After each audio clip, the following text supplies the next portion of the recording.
We're just delivering a message fundamentally. Hey, you belong to Christ. Mm-hmm. Believe, because this is actually what he's done for you through the person and work of Jesus Christ, who comes to redeem sinners. And you owe him your allegiance. And that is also where your freedom and your flourishing is going to lie. Something that I fundamentally believe is that freedom and flourishing are exclusive to Christianity, right? These are exclusive tenets of Christianity. No other religion has a true concept of what freedom is and has enabled flourishing the way Christianity has. Truly flourish, like prosperous societies are societies that have been influenced by Christianity. And you see that in America. We're not at the mercy of the chaos in that sense. We're always at the mercy of God, right? And I think keeping that in mind is important. And also reminding ourselves that God has been very intentional about placing us in this specific time period for this specific moment of chaos so that we can bring order to this chaos. Like we were created for this exact moment.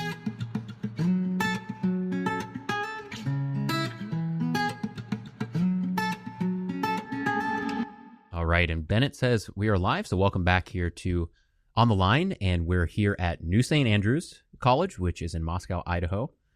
We've just really been enjoying the town. It's beautiful. A lot of great things going on at the college, and we're sitting down with Lennox Kalifungwa. How'd I do? That was actually perfect. Okay. You're a natural at this. Perfect. Lennox Yes. Kalifungwa. I shouldn't jinx it by trying again. But you're absolutely good. Yeah, and you do communications here with NSA. Yes, absolutely. Digital media. You've got a couple podcasts if you want to say the name of those. Yeah, so I am the host of a podcast called Flames and Crowns, which is focused on culture and how Christians ought to be engaged in culture. And the second podcast is Kings and Statesmen, which is really about politics. And on one hand, we're trying to give people a holistic view of politics, giving them a political theology, but also just trying to stir up more Christians to actually be involved politically and be engaged. So I host those podcasts and NSA on NSA's platforms, and I also write for the college as well and help them with some of their development. So yeah, I wear multiple hats in that sense. And I think it was the first one, Crown and Flames and Crowns. Flames and Crowns. Yes. I think I watched that one with Ben Merkel. Okay. Yes. Whose office we're in right now, That's by the right. way. This is Yeah. President Ben Merkel's office, which he generously loaned to us for the day. And the quality was really good. The production value I thought was fantastic. So you do a great job. So thank you. I'm to be fair, I can't take complete credit for it. I work with excellent people, and it's been fun to build real good, genuine relationships with them and get to work and produce high quality content. So yeah, I'm privileged to work with excellent people. Yeah, that it takes that it really for does. there to be success. Exactly. So we've got certainly a lot to kind of talk about as far as certainly the engagement of Christianity and culture. Yes. Politics, I think, is quite interesting. Even just kind of a global perspective of what's going on in Christendom. Right. Or attempts at Christendom. But right. But I want us to kind of start with your background story. Yes. So you were born in Zambia. And if you just want to kind of take us through the roadmap of growing up in sub-Saharan Africa, in Zambia, and then the process from there to here you are in Moscow, Idaho with New St. Andrews. Yes. So tell us that story. Yeah, absolutely. In so many ways, I feel like I'm still trying to make sense of what this story is and where it's headed in many ways. But I am certainly intrigued at what God has up his sleeve. So I was born in Zambia in a very small mining town. My dad has been and continues to be a minister. So he preaches week in, week out, and he's been in pastoral ministry for close to 4 decades now. And that's actually what took him to a pastorate in South Africa. So the interesting story there is in the immediate aftermath of apartheid having come to an end in South Africa, my father was called to a pastorate in Pretoria, where he was ministering to an all-white congregation in an all-white neighborhood, right? Which was a fascinating way to grow up. Now, because I was still quite young at the time, I suppose I had little to compare it to. And so that was just normal for me. But it is interesting in hindsight, looking back and thinking, wow, that is just a fascinating way to grow up. And I suppose, South Africa being the country it is, there's a lot going on there in terms of culture and all of that. And so it was interesting to grow up as a natively Zambian black boy in a community that people didn't look like me, but at the same time I was kind of assimilating to the way that they lived and thought and all of that. And then in my mid-teens, my family moved back to Zambia, where my dad was called to another pastorate there, and his goal in moving back to Zambia was really to propagate a Christian worldview in that context, and seeking to wield his pulpit to that end, but also being part of initiatives that would advance that. One of them is the African Christian University, which is a semi-classical Christian liberal arts college in Zambia. And so my dad had a role in being a founder at that college, and I've been privileged to play many different kinds of roles over the years at that college as well. But that's what took us back there. And I suppose what's interesting about my story with all of that is just the fact that I've, in a sense, always been a foreigner everywhere I've lived. Culture has always been an intriguing idea to me. That idea of what makes people function, why do people behave the way that they behave, has always been one of those questions I've sought to answer throughout my life. And in some sense, I'd actually say that it's Christianity that really grounded me in a context when I could have experienced a very destabilizing angst about identity and who I am and where I'm from. That question of where's home is an interesting one to me. The easy go-to for me is, home is where my family is. But what Christianity did for me is it gave me an anchor in Christ and in covenant fellowship with his people. And so that allowed me to view myself more as an ambassador who exists to build culture that is distinctly Christian. And there's a sense in which that background is what has fueled a lot of the things that I'm trying to do with my life now. It's part of what's motivated my coming to the United States as well, to be part of efforts towards building distinctly Christian culture. And the one thing that I've seen and learned in the things I've seen, I've lived between the third world and you could say the first world. And of course, the immediate question is, why are they so different? Why do people think differently? Why is the architecture different? What does it boil down to? And really what it boils down to is the influence of Christianity on any given society. Cultures that have been influenced by Christianity enjoy greater freedoms and greater prosperity, by and large. And cultures that are void of that sort of Christian influence inevitably struggle with things like freedom and prosperity. And that's really what it boils down to. And so that's kind of what put fire in my bones to want to build distinctly Christian cultures wherever I go. And that's sort of been the focus. A couple years ago, I had the opportunity to visit Moscow.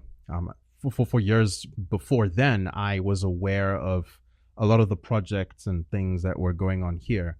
And over the years, I started meeting people who actually were from here, and eventually had the opportunity to come out here and visit.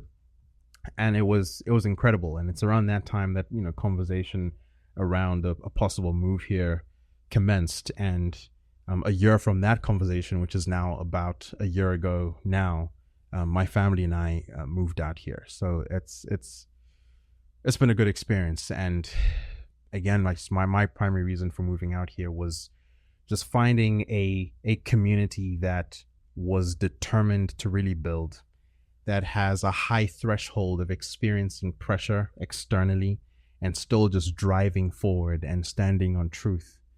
And that was very attractive to me, and to the degree to which I feel like I could contribute to that, that's been my goal. So that's a little bit of my story. there's a lot to unpack there. Yes, absolutely. Let's go in. Try to make sure I don't forget some of these. So let's just go back maybe chronologically. Sure. Might be a good way. So let's go back to when you moved to South Africa. Yes. And this is at the end of apartheid. Yes. And so your father, who I'm assuming is also black. Yes, he is. Yes. Okay. Yes. So he moves in to this community. Yes. Was that a hostile situation or was that peaceful? Like what was that? Excellent like? question. I'd say it was mostly good. Yes. I mean, it's the church that called him, and all white churches, they called him. So they did that on purpose. They did, very intentionally, and they didn't call him because they were trying to fulfill some DEI quota. Right. Right. Like that wouldn't have been a popular move on their part, but they were determined to have a preacher who was sound in his doctrine, and who had a pastoral heart, lives with integrity, right? And I suppose they had built some kind of relationship with my father. I think he'd make a few trips there from time to time to preach at conferences and that sort of thing. And eventually they called him to that. So from the perspective of the church, that was just an excellent experience. We've made lifelong friends at that church. In many ways, those people, in the grand scheme of how I've tried to describe what home is, feel like home. And so that was excellent. In the community, it definitely was a little more interesting and mixed. So did we experience people who had racial bias and prejudice? Absolutely. But what's incredible, I think, about the ministry that my father was involved in is he saw that as his mission field. He saw the gospel as potent to overcome something like racism. And I think the Lord was very kind and gracious to him and blessed that faithfulness, because I think there's just incredible stories that came out of that. People who initially were hostile to our move there, whose hearts were moved and changed. And over the years, my dad has played all kinds of interesting roles as a mediator of some kind because of that, and that was incredible to get a front row seat to. So yeah, it was in that sense a mixed bag. Like you're in a community that, of course, like it was odd for that community as well. Like, okay, who are these people? Where are they from? And I think the Lord still blessed that in incredible ways. So yeah, that was certainly interesting. Yeah. What do you think?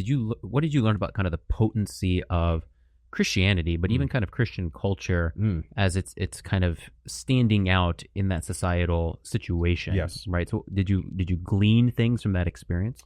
That's an excellent question. And yes, I think that the one thing I can say to that is, one is just the unifying nature of the gospel.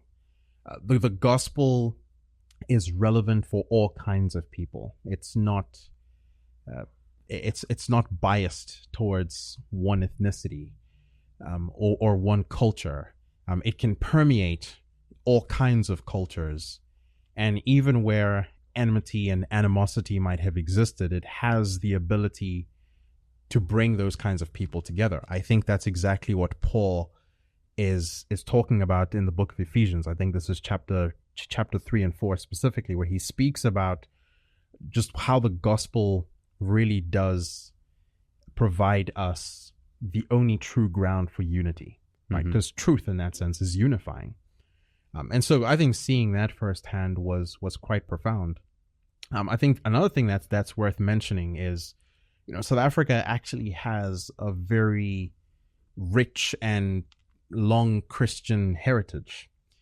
So this was prompted by Dutch Puritans, followed closely by French Huguenots who had moved down there, and I think this was as far back as the 15th and 16th century, who were interested in setting up a colony of some kind that was distinctly Christian. And that has been the framework for South Africa being able to flourish in the ways that it has. There's a very stark contrast between most African countries and South Africa in things like infrastructure, for example. And that, I think, is the profound legacy of the influence of Christianity in that country. And I think I had a front row seat to that as well. So you could see that people in South Africa already had these assumed categories that assumed the veracity of the gospel and Christianity. And that was powerful to see. And I suppose, in contrast, moving to a country like Zambia that has less of a Christian heritage and influence in culture, there was a stark contrast there, and that for me was very profound.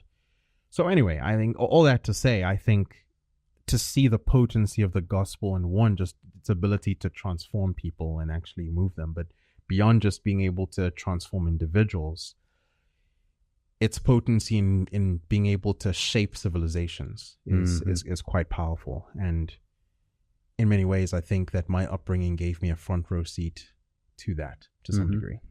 And I want to move to, just so I don't forget, but I do want to move to, kind of the question of Christendom or Christian nationalism or some terms, right? And I think a lot of this leads toward this, and I want to hear your perspectives. But kind of before I get there, to stay on the chronological, I am interested because I don't know much about Zambia's history. We talked about, I know a little bit about Kenyan and Ethiopian history. Those are places I've been a handful of times. But I don't know much about Zambia. So in contrast to South Africa, Zambia does not have that Christian heritage of the past. So especially when you guys go back into this, what's the nation look like being an African nation that does not have that heritage, but you're trying to bring it back? That's why your dad wants to go home. Yes, right? Exactly. Such an excellent question. Something I think that's worth underscoring is that in many ways, South Africa is rejecting that Christian heritage. I think you see something very similar happening in America as well. There's a sense in which people feel like they can take this for granted. They can take their prosperity for granted. And I think, South Africa has been in the news for several months at this point for all the wrong reasons. And I think that that's symptomatic of this rejection of Christianity fundamentally.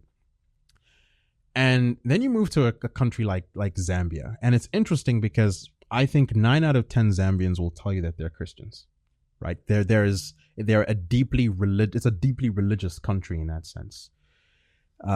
Statistically, I think it's definitely up there as a country that is notably pays lip service, at least, to Christianity and to Christ. So, for example, in the preamble of Zambia's constitution, it actually makes the declaration that Zambia is a Christian nation, right? So they've got no problem saying those kinds of things. All of Zambia's heads of state have, to some degree, affirmed Christianity, and that's been interesting for sure. I think the other interesting side of Zambia's history is Zambia was formerly an English colony up until 1964. And at the turn of colonialism coming to an end in Zambia, many African countries, Zambia included, adopted post-colonialism as its fundamental ideology. And post-colonialism being fundamentally Marxist, being fundamentally anti-Western in its sentiment.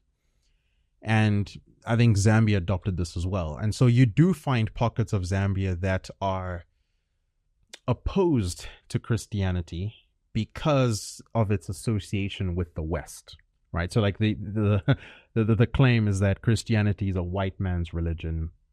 It is a tool that was used to enforce colonialism and all kinds of oppression, which of course is not an accurate estimation of everything that actually happened.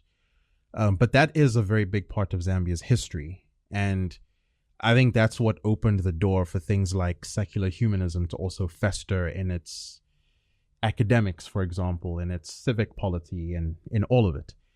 And so you could see this very profound contrast in one hand where you can see South Africa's, long Christian heritage, Zambia paying lip service to Christianity, but it not really permeating the culture, Okay. So in what ways is it? Because you said lip service, but there's some hollowness there below. What does that look like? Yeah. So again, I think it's people who have this very truncated view of what Christianity is. Like God is treated as this being to be appeased at best. And you appease him by showing up to church. You appease him through perhaps some personal devotion and just by making sure that you're praying here and there. But it doesn't really permeate the fundamental values and worldview of the people. Christianity is not holistic in that sense. It's confined to a very narrow space of life. It doesn't influence things like education. It doesn't necessarily influence things like family life. It doesn't influence people's aesthetic sensibilities and how they steward property and infrastructure and all of that. There is a profound difference there. There's so much to be said here, but I think those are just some notable things that would be observable. Even something like the value of human life is treated very differently. To kind of illustrate this, and it's one of those profound things that I've observed, especially since moving to the United States, is to see the prevalence of sidewalks. Right now that might seem like an oddity or like a curious observation. And I think that what it actually boils down to is America has had a heritage of just valuing human life, like actually understanding that people ought to be treated with dignity. In a third world country like Zambia, where you actually have the majority of your population being pedestrians, there's less of that infrastructure that would actually protect lives. And so because of that, you get all kinds of unnecessary accidents because those kinds of things haven't been paid attention to. Right. And so something I like to say often is just one of the things that I find fascinating about America is how influenced by Christianity even the non-believers are in ways that they have no clue. Right.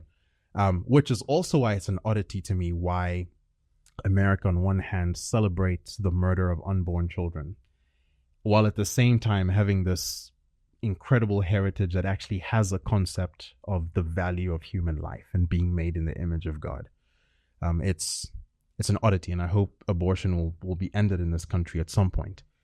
But in Zambia, you don't have some of these fundamental categories in terms of how to think about life as belonging under the lordship of Jesus Christ in a holistic fashion. So it's kind of confined to these narrow spaces and narrow categories, but it hasn't really spilt over into its influence on political thought, economic thought, law, education, you name it. So I think that's the best way I could explain that. Yeah. So as you come then into America, with some of these perceptions, and you mentioned kind of one, right?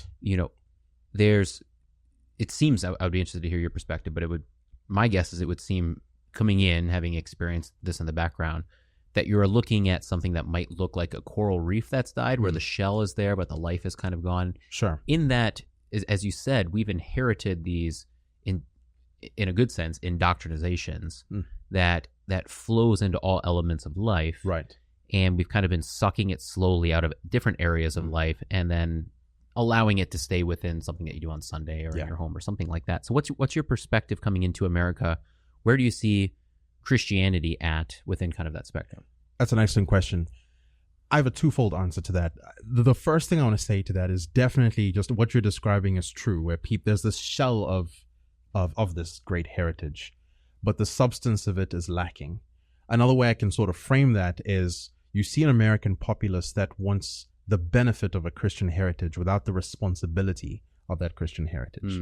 And that is profound, and you can see it. That's kind of what you see with much of the liberal outrage. I think that's one way we could explain it. And so it's people not recognizing the hand that's fed their freedom and prosperity. Something that I fundamentally believe is that freedom and flourishing are exclusive to Christianity. Right? These are exclusive tenets of Christianity. No other religion has a true concept of what freedom is and has enabled flourishing the way Christianity has. Truly prosperous societies are societies that have been influenced by Christianity, and you see that in America. But that freedom and flourishing again is exclusively tethered to Christianity. It's tethered to the truth.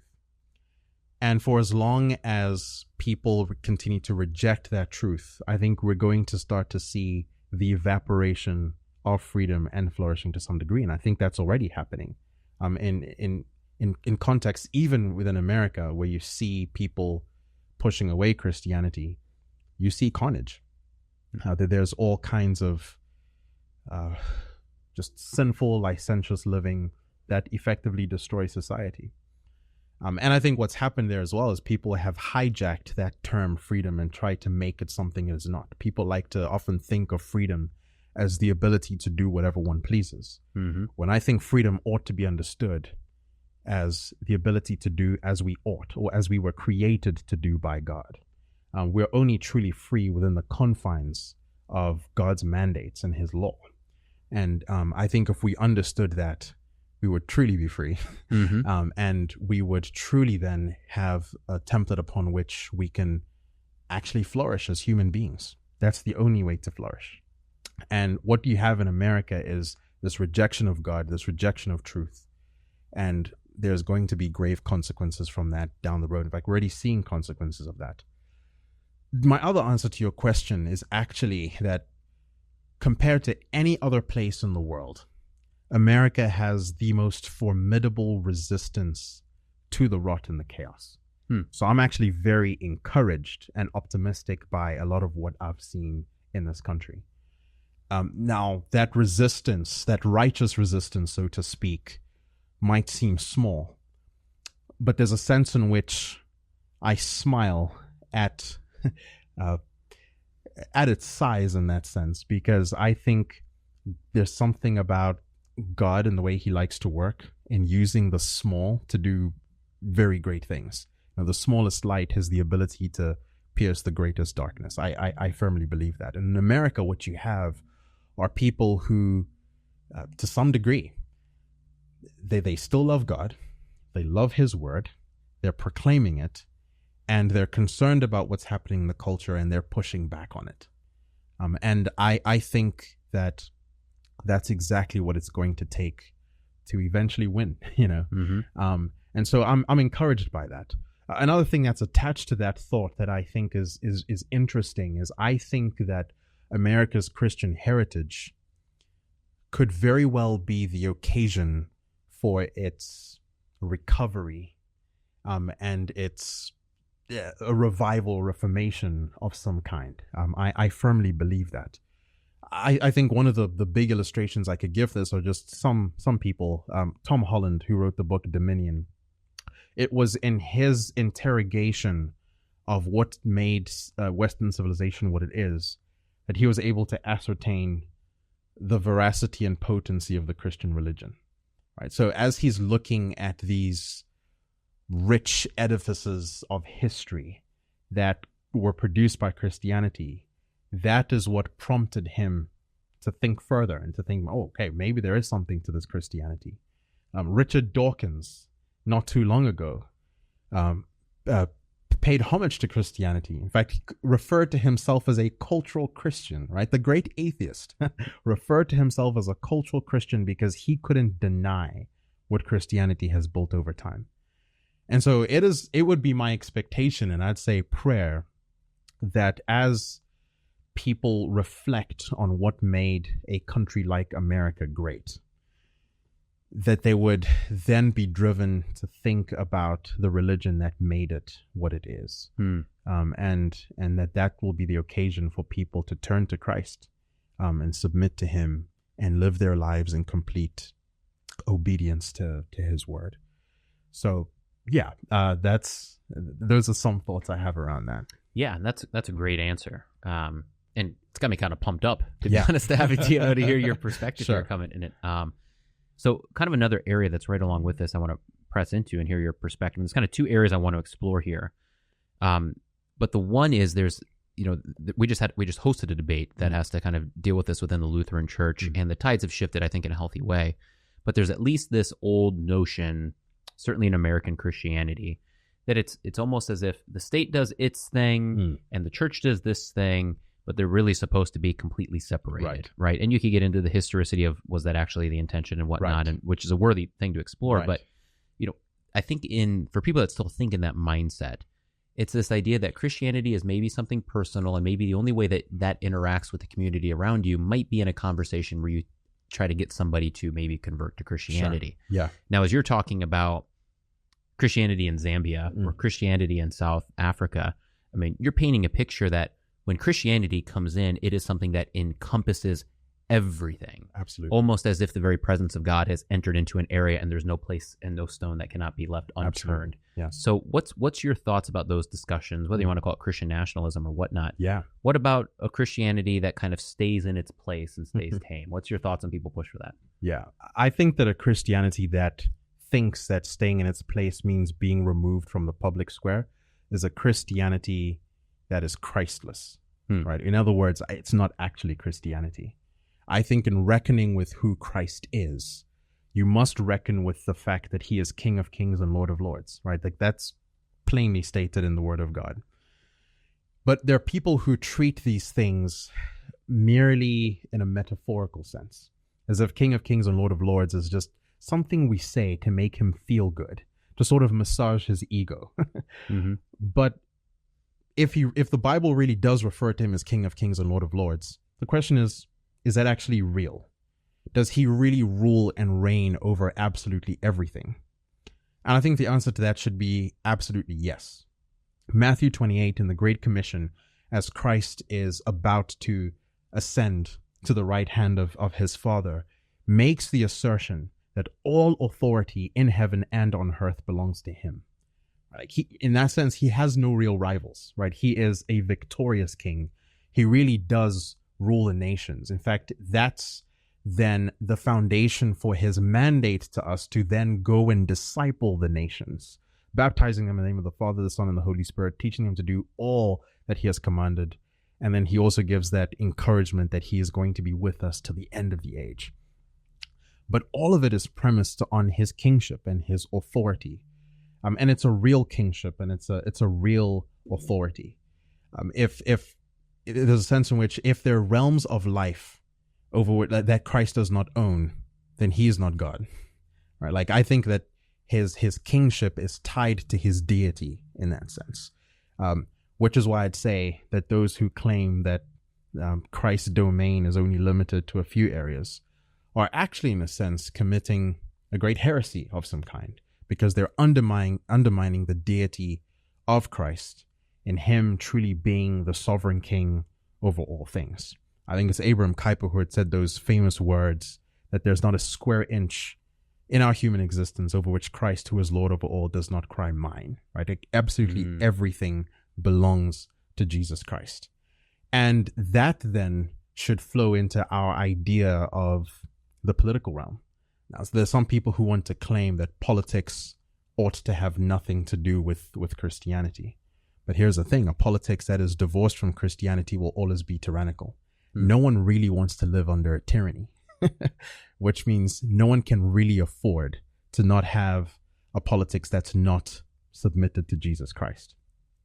In reference to that idea of the separation of church and state and all of that, I do believe that there ought to be an understanding that these are two different spheres of government. I think it's important to underscore that God has given us at least 3 earthly forms of government. Some people like to extend that out to 4, and I'll explain those in a little bit.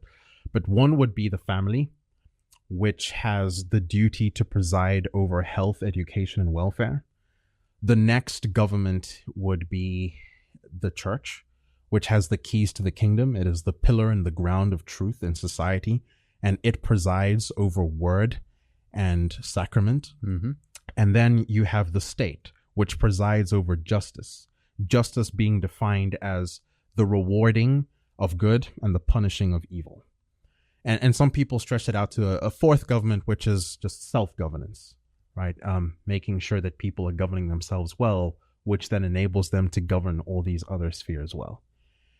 And I think that this is the model that we see in terms of what God has created in governmental spheres. And so they're distinct spheres, but they're also related. And they need each other, right? So the family, for example, is not responsible for presiding over justice. They can't just pick up a sword and punish people for their evil, right? Like that's something that the state is called to do. The state can't then assume control over the ordinances of the church, dictating how the church should worship and all of that. No, like that's a very distinct sphere on its own. So they're interrelated in the sense that they ought to be accountable to one another. But all these spheres ought to be submitted to God. The only way that families truly function is when they're submitted to God. The only way the state truly flourishes and is able to be just is when it's submitted to God. The only way the church can truly be the pillar and ground of truth is when it's submitted to God. And so that's my understanding of how these spheres are separate. So there is a separation between church and state, but there is no separation between God and state, right? And that's a very important distinction. All these different spheres are distinct. No one sphere lords over the other necessarily, although there is an interrelated thing there as well. But all these spheres are submitted to God and God alone. And so if that's what people want to call Christian nationalism, sign me up any day. Yes. Yes. Right. And so I don't shy away from the term at all. Mm-hmm. I'm not married to the term either. But if what we're referring to is nations that are in complete submission to Christ at every level, at the state level, at the familial level, at the ecclesial level, then absolutely, that's exactly what we want. That's exactly, I think, what Christ calls us to in discipling the nations in his name. What are we doing other than making nations Christian? Mm-hmm. Right. And so if that's what Christian nationalism is, then so be it. But I can also understand the trappings of the term to some degree. People who want to misuse Christianity in order to realize some false version of nationalism. Some people have tried to misuse Christianity to push some sort of ethno-nationalism, and like that being their ultimate goal. And they see Christianity as the vehicle and the tool to that end. I think that's not right. I think the way that we should understand it is nationhood is a real thing, but to what end? Not for the sake of the nation as an end in itself, but as a context in which Christ's kingdom is established on earth as it is in heaven, is how I put it. Like that's how the kingdom of Christ is realized on earth through the discipling of the nations. So I know I kind of was long-winded about that, but that's kind of my understanding of these issues. It's almost as if to not align with what you just put forward would be something akin to walking around, let's say Moscow, right? Or whatever it is you live, and looking and saying, well, that belongs to Christ, but like that not so much. Yeah. Like I have no desire for that broken black hole of something to be converted. Right, exactly. Which would be, to your point, I mean, it would be a heretical stance where it would be. Christ rules over this and that, but not over these areas, and I have no desire. Now, there is, of course, the prudence of that does not mean that I walk into there and, go ballistic, right? Either just in like a wild sermon out of the blue. Like you have to be strategic about these things, but that desire and orientation should be, I'm not content until all of this around me is converted. Yes. Yeah, exactly. I think that should be the orientation. And I think a thought that's very important to note in all this as well is that God's enemies don't create things. Mm-hmm. They destroy things. God's enemies don't own things. In fact, if you think about something like communism, right? Like its fundamental principle is an attempt to shirk that idea of ownership, right? Like, so that idea of ownership, that idea of creating, that idea of stewardship is distinctly a Christian idea. Mm-hmm. And I say that because when people, for example, make the assertion that politics is fundamentally dirty and therefore we ought not to be involved in that realm, what are we really saying? Are we saying that God's enemies somehow created something? Mm-hmm. No, that doesn't add up. It's God who has established the state. It's God who has established all the spheres of life that he gives us. And it's our role as Christians to fly that banner and to plant that flag. And essentially what we're doing in discipling the nations is not begging them for space. We're just delivering a message fundamentally. Hey, you belong to Christ. Mm-hmm. Believe, because this is actually what he's done for you through the person and work of Jesus Christ, who comes to redeem sinners. And you owe him your allegiance. And that is also where your freedom and your flourishing is going to lie. Right? Like, I think that's the thing. So as we're engaging the culture, we're not doing it with swords like the Mohammedans would, right? We do it with the proclamation of the gospel. And that gospel truly is the power of God unto salvation. Words in that sense are potent. Mm-hmm. And this is another whole rabbit hole we could go down. There's a sense in which it's words that made the world that we live in. And it's also words that, in a sense, that God uses to redeem the world, Mm-hmm. right? That's what the gospel is. It's good words. It's this good news. And that's the power that God gives us to reorder the world. Mm. Again, I warned you that this could be a rabbit hole, but that's actually where I see the necessity of Christian education Mm-hmm. as the means through which people learn to wield words to reorder the world the way it ought to be. I think we live in a world that because we've kind of conceded ground to God's enemies and thought that some realms don't belong to him, what we've actually also done is conceded the dictionary to God's enemies. Yes. Mm-hmm. Which is why they can do as they please with words like freedom or words like justice, right? Or words like love. It's interesting that, again, devils don't create new words. What they try to do is manipulate and destroy already existing words that God has called good. So what does it look like to recover that? And I think as Christians, we should be very passionate about reclaiming the lexicon, reclaiming the dictionary, reclaiming words that devils will seek to manipulate and distort. Mm-hmm. And I think that's also a very important part of how we engage culture and claim it for Christ and acknowledge that this actually belongs to him. So, yeah, anyway. I like that. Yeah, I very much like that notion because there is this aspect of, I mean, I love the parable of the sower. Mm. You know, in that, like, the picture is there's something so tiny, right? It's like a seed you can't see.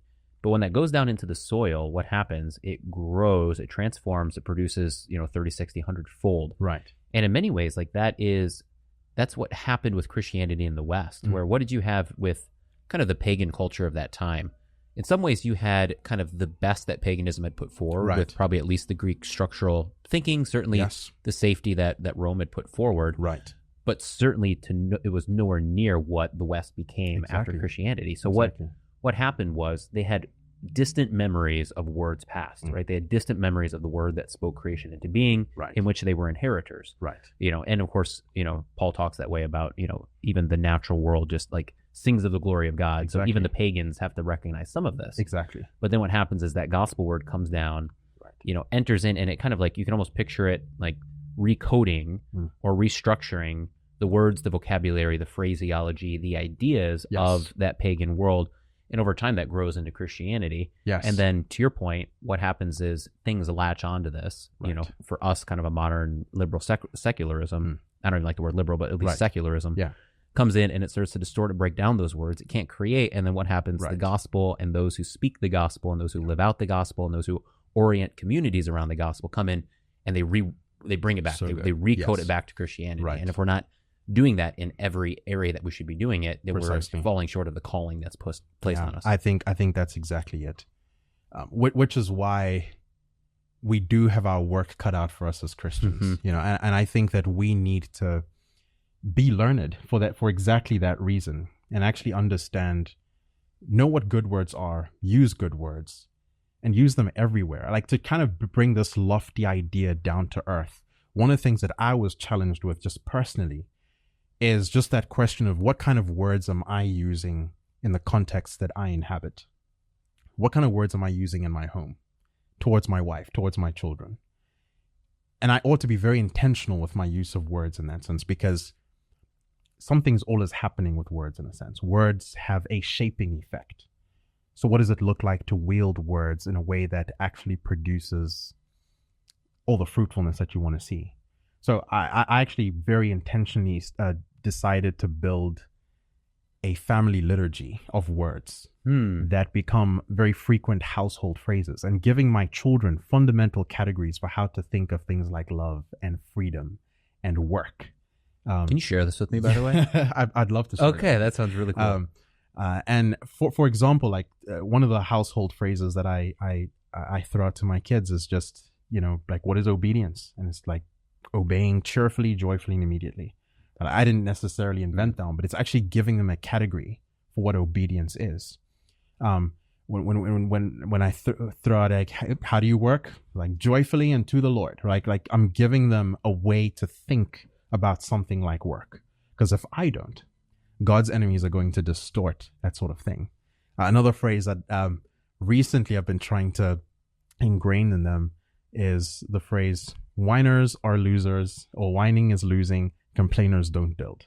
So reminding them, okay, I ought to be grateful, nurturing a sense of gratitude.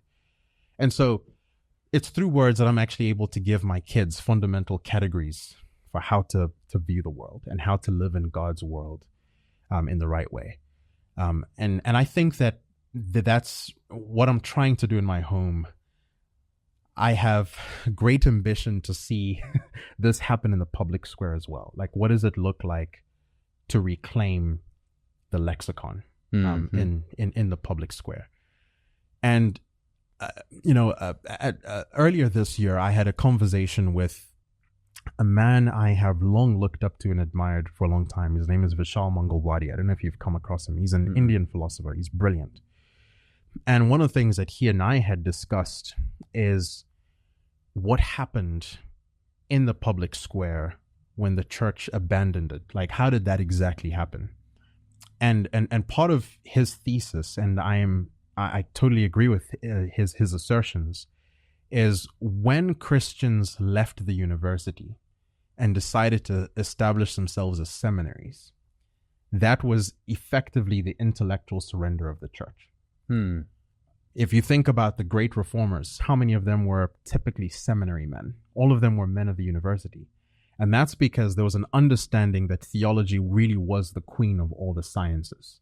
Theology is what enables us to understand every other discipline and school of thought in life. It's theology that undergirds science. It's theology that undergirds economics and law. And once you remove theology, what you really do is actually condemn all these other disciplines to be swallowed up by something like secularism. And I think that what we need to recover is this robust vision of how God has made the world. The importance of words, the importance of education, and trying to show people how it's all connected under the banner of who Christ is. Anyway, I know that's a whole rabbit hole that we could go down. I've never as well. thought about that. I think that is spot on. Yeah. Yeah, that's brilliant. So I think, again, going back to the importance of education, the idea of a university, in fact, even that word is a very Christian term, right? Like diverse disciplines that are unified under one thing. And what is that unifying factor? It's truth. It's God, ultimately. Harvard used to know that, right? Colleges like Oxford and Cambridge, Yale, Princeton, they all used to know that. That's the premise upon which those institutions were built. And that way of thinking, I think, has been abandoned. Now, seminaries began to be treated as like these little silos where people can have their sort of nerdish conversations that are far removed from the rest of life. And that's why theology is often treated as the pursuit of scholars who just kind of like to have complicated conversations in their own little corners. And theology began to be treated as something that the common man couldn't really engage with. And that's been tragic, because you remove theology from the public square and people lose that acute awareness of God. People no longer live coram Deo. And with that, then pastors become disconnected in the way that their theological training manifests. As you said, It ends up becoming the Lord over economics and over politics and over the way we do biology and, go through the list of things. And when that happens, your theology can become very disjointed or disconnected, or you don't see the interconnectivity. And that's going to change the way that you communicate it. And it's going to lead to what we were talking about earlier, which is where someone comes up and it's like, well, this is going on in whatever culture or in this institution or whatnot, I'm concerned. And it's like, well, just go home and worry about your devotional life, right? So it's because I'm not thinking about this area because I've left and now I'm in a monastery in my mind. Precisely. And I think what you're getting at is something that I've been concerned with as well, where pastors don't actually really know how to apply the truth of God's word in a robust way. So sure, they can speak to a soteriology where people know how they can get right with God. And thank God for pastors who are faithful in doing that. They can speak to these like just narrow places in life, important nonetheless, but they don't really know how to apply that in the broader culture. And I think that failure to apply it to a broader culture actually weakens their prophetic voice, because that weakens their capacity to speak truth to power. They can't be the pillar and ground for truth when their perceptions of truth are truncated to only one aspect of life. And so I think we need to recover that way of thinking. Again, just starting with recognizing that Christ really is Lord over all. Yeah. And because he is, then I need to be thinking about what it looks like for every single area of life to be in submission to him. Yeah. So I want to explore even some more of the specifics of where you'd like to see things go. And I think that conversation is really actually heating up. Even the last couple of weeks, it's really heating up here. Yes. But I want to go kind of back to some of the premise here. Right. Because I'm kind of interested in two things, kind of going back to, being raised in Africa. So one of the things that is often brought up, and I think it was even brought up in the interview with Doug Wilson, right, where he's kind of saying, well, yeah, I want this to be a nation that is aligned under Christ and such. Right. And the pushback, and I've heard this a lot, the pushback goes something like, well, when Christianity comes in and starts dictating things, then that ends up being destructive towards cultural cultures for sure, but cultures that in the way they're phrasing it, it's a culture that has to be equal on all things, right? Yeah. So there's that, or that it's going to be damaging towards race and ethnicity. Sure. Right. And I just want to hear your take on that, having grown up in Zambia, South Africa. You've got a good perspective. Yeah. On this. I think my upbringing was perhaps a profound illustration for me that not all cultures are equal, and that some cultures are in fact superior to others. What makes one culture superior to another is not built on ethnicity. It's not built on those sort of immutable attributes that God gives to man. It's rooted in our Christianity, right? Cultures that have been influenced by Christianity are superior to cultures that have not been influenced by Christianity. And the way you measure that is, and I kind of gave a framework for this earlier, but just look at the freedom. Islamic countries are significantly less free than Christian countries, for example. There is less prosperity in countries that have not embraced Christianity. And it's interesting because on this point, people will kind of point out like, well, that's not exactly true. There's some countries that are starting to come up. Look at the UAE. Dubai is like one of the, and it's like, well, on one hand, what you see is not like the substance of that actually has had to plagiarize Christian principles, right? Like they've actually had to plagiarize this Christian idea of a free market in order to get to where they are. But also a lot of that wealth is not actually symptomatic of human flourishing per se.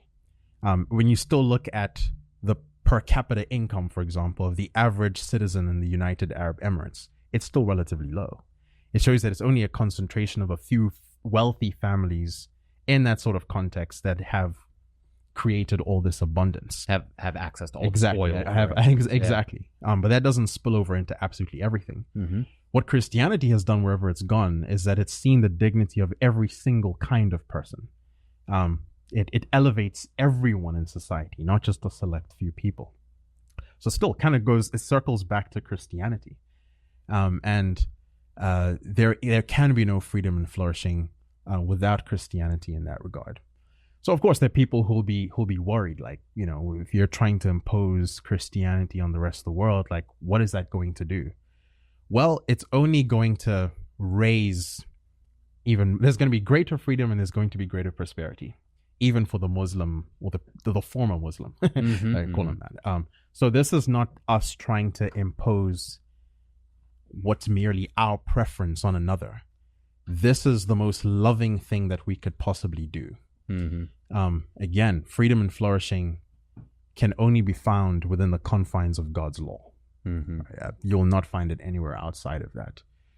And so there's a sense in which people do recognize that something will need to die in order for a Christian nation to take place. And they're right. But that's what redemption is. Redemption demands both death and resurrection. There are things that we have to die to in order to live rightly before the face of God, Mm-hmm. in order to honor Christ. And that's what's good for the world, by and large. And so my goal, my passion is to see distinctly Christian cultures come about, because that's the only way cultures will truly flourish. While recognizing that to see this vision realized, there are some traditions and some cultures that are actually going to have to die. Mm-hmm. And I don't mean ethnic, By the sword. Yeah, exactly, by the sword. And when I'm not advocating for ethnic genocide here, again, like my understanding of what makes culture superior has got nothing to do with ethnicity. It's got everything to do with worship, because culture always flows downstream from religion. So in what people like to call multiculturalism, there's a sense in which it's a helpful term to sort of discern what's going on. But I actually think a more accurate term will be multi-religionism. That's actually what's going on here. Cultures are not neutral. They're always governed by whatever they worship. Right? So religion will always rule culture. There's no escaping that. And so where you have false religions, you're going to have inferior and destructive cultures. And where you have true religion, which is Christianity, you're always going to have cultures that promote freedom and prosperity. So I guess with my upbringing, I've seen I've seen that up close. I've seen what third world countries look like. I've seen what more developed countries look like. I've seen what happens when Christianity permeates one culture and when it doesn't permeate another. The contrast is profound and undeniable. Yeah, I was going to ask if you could maybe even give some tangibles there, right? So, I mean, from my understanding, and I could certainly be off here, but it seems like there's kind of there's 4 categories within Africa, right? There's that which Islam has kind of taken over, and Islam kind of rules. Yes. That's one. Right. There's 2, something which has been taken over by Christianity. Ethiopia would be a good example of something like that. It goes back even further. Right. 3 would be areas of Africa, and this might be diminishing, but areas of Africa that really has not had that outside influence, right? So it's more tribal, maybe animism or something from its past. Exactly. And then the 4th, I mean, you could add in, there was a little bit of what you mentioned with South Africa, which is they've had that Christianity and now they're repulsing against it. Exactly. So as you kind of look at that framework of Africa, what kind of tangible things do you see in all of those different categories that are identifiable? Yeah, for sure. I think Ethiopia definitely just stands out. It is just one of those very interesting countries. One of the oldest civilizations we have in the world. Also, I think Ethiopia is literally the only country in Africa that wasn't colonized. I didn't know that. Okay. Yeah, and that's I think that's just because they already had such a strong fabric. That it was just very difficult to permeate that context. Of course, Ethiopia has its own issues. Islam is spreading there as well.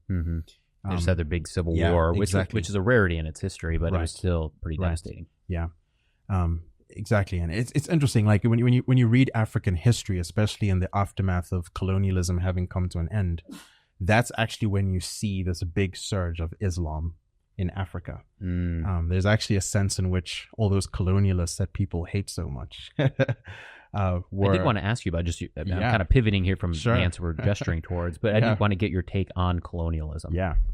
Were there evils with colonialism? Absolutely.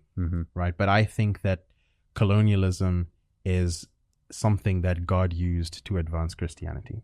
The reason you and I are sitting in the Pacific Northwest of the United States speaking the same language is because of colonialism. Right. Like fundamentally, there's just no escaping that. There's God has used the English language and English colonialism in that sense to spread the gospel. There's many people around the world who are able to read the Bible because colonialism opened the doors for missionaries to go in and actually teach people and educate people to read for themselves. And so I think it's important to always see the providential hand of God in all kinds of things. And in that sense, I will never fully demonize colonialism. It had its problems for sure. But I think it's something that God has actually used, and there was much to learn. And I think the degree to which colonialism opened the door for greater civility, it did some really good things. Now, I wouldn't say that it's necessarily the colonialists who did it. I kind of made a reference to The colonialists were the ones who opened the doors for missionaries to actually go in and do their work. And I think the Lord has used that to some degree. So anyway, that's like... Thank you. Yeah, I appreciate that. Rough sketch of it. Trying to get back to your question. Yeah, it is interesting just trying to like determine these different stripes. You get the animistic wings of African culture, very steeped in their fatalism, very steeped in their ancestral worship, very steeped in just what you can call like this over dependency as well, perpetually victim minded. And I think that's kind of what fatalism will produce, is that sort of victim mentality. Islamic countries, of course, have their own fatalism in that as well, and that's certainly problematic. And of course, with the animism too, you actually get your African traditional religion, as it's referred to, ATR, which is outrightly godless. I think it is literally, it's witchcraft, and that's literally what it is. And so you do have these different streams in Africa that have been destructive. Now, to kind of like get above the question and like, okay, so what do we do with all of that? Well, you preach the gospel, and I think you seek to make more than just converts. You actually seek to make real disciples. And I think that requires nothing less than a willingness to confront that idolatry head on. Christian missionaries who go in and think that they can win the good graces of a people by appeasing their idols are going to be impotent in actually establishing Christ's kingdom there. I think there's a sense in which people need to be willing to disrupt the polite sensibilities of any given culture in order to propagate Christianity. That's what it's going to demand. It's a great story and illustration is Saint Boniface, the Germanic monk, right? He takes that axe to Thor's oak. And I think that's how we ought to treat idolatry. And Boniface is not the first person that we hear doing that. I think King Josiah, the account in 2 Kings, where he's basically reforming Judah. And what is he doing? He's actually desecrating these idols. And that's actually why he's considered the most righteous king in Judah and perhaps Israel too, right? Because he left no inch to idolatry while trying to propagate what's actually true. And so I think that in engaging all these cultures, we need bold people who've got a strong voice speaking to the idolatry very directly. But I think beyond that, we need the kinds of people who are willing to do the hard work of building relationships where you're discipling people and teaching them the right way to think. In that sense, I think there's nothing probably more potent and effective than education. Like you want to propagate good schools that are going to teach the truth. I think that's another aspect to this. And then you also want the kinds of Christians who will actually go on and build something, do something with culture, build tangible institutions that will stand the test of time. You can tell a lot about a culture by analyzing the kind of institutions that exist within it. And so we need to build good institutions. And of course, like there's your ordinary institutions. You want strong churches, you want strong families, and sure, you want a good, strong state. But you also want good, strong Christian businesses, right? And that's kind of what we've sought to, I guess, build here in Moscow.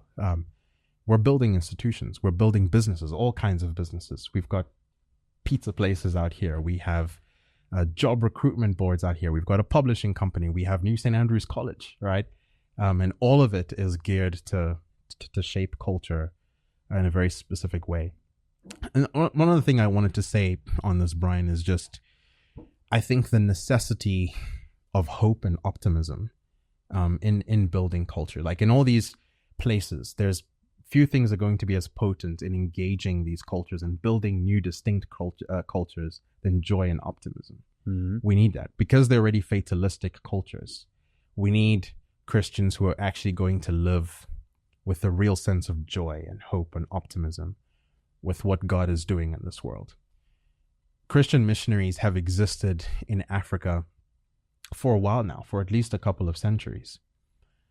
But the question is, with all that Christian influence, why is it that Africa still persists in its destitution, in its corruption, in its poverty? what happened.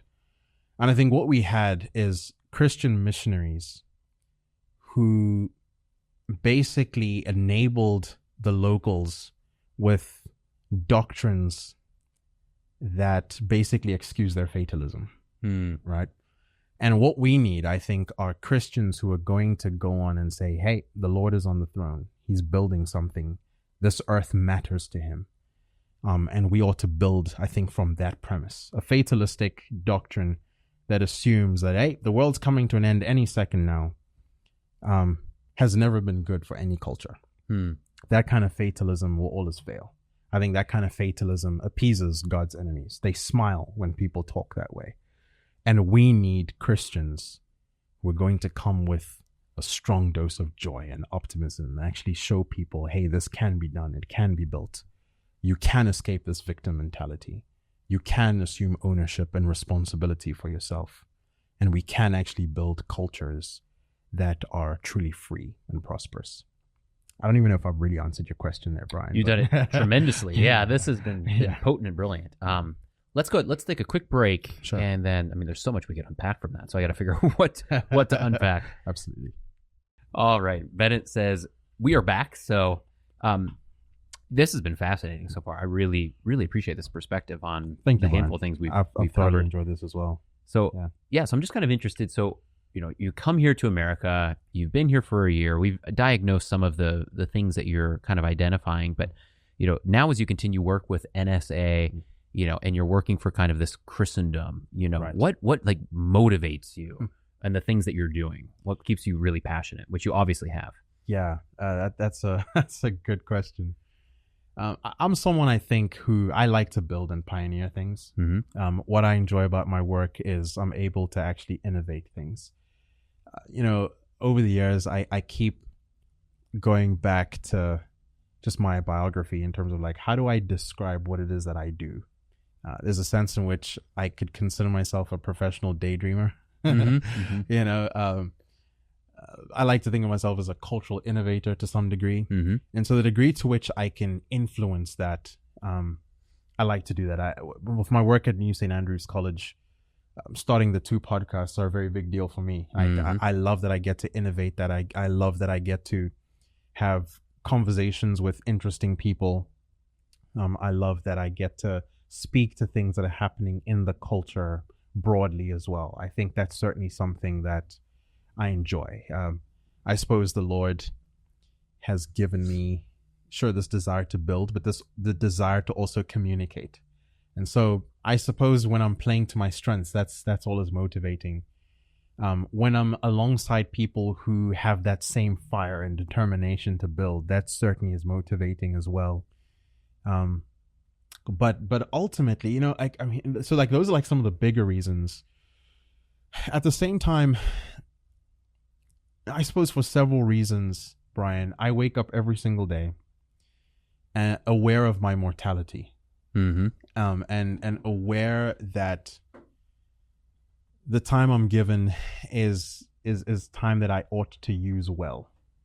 I don't want to be like the foolish servant in the parable of the talents who was playing it safe, right? Like he wasn't reprimanded because he lost a talent. In the way the world works today, people would just be so baffled by, why was he punished? What exactly did he do wrong? And I think that parable actually tells us something about God and what he likes.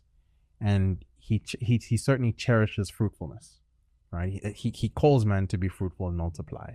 He expects a return on the things that he gives us. And I'm just aware of the fact that he's given me time, that I need to be fruitful with. Over the years, I've lost good friends, very close friends, to death. And that certainly is something that has served as some sort of glorious chip on my shoulder to just make the moments count. And so just that prospect of getting to wake up every day, build Christ's kingdom on earth and with whatever I have, is certainly motivating, and employing my interests and my gifts and all of that.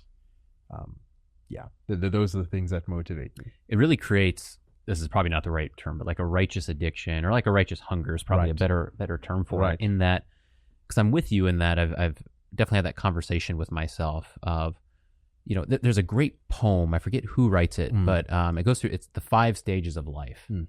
And I don't even remember if the guy was Christian or not, but he's certainly drawing on, you know, at least kind of Christian notion, but he's kind of reflecting on these different stages. And, you know, there's this kind of entrepreneurial stage where you like, you know, at this time in your life where you build things.